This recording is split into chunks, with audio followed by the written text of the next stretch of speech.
South Africa has been a voluntary member of the Financial Action Task Force since 2003, which sets global standards to combat money laundering and the financing of terrorism.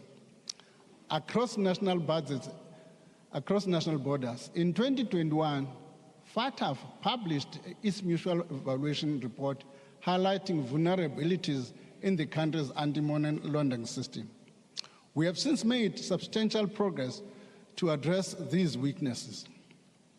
2 laws have been enacted to address the technical deficiencies in the legislative framework, namely the General Laws Amendment Act of 2022, the Protection of Constitutional Democracy Against Terrorism and Related Activism Amendment Act. I must at this stage pause and thank the honorable members for the speed with which these pieces of legislation were processed.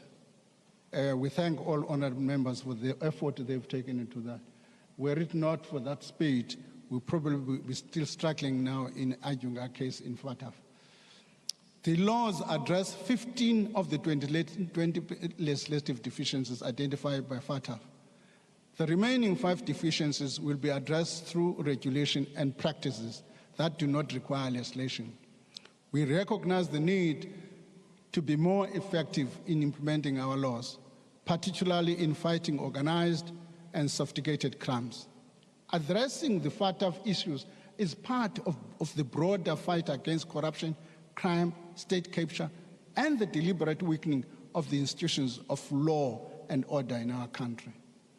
The FATF plenary will make its decision later this week on whether or not to put South Africa under increased monitoring, otherwise known as grey listing. We should be prepared for that possibility.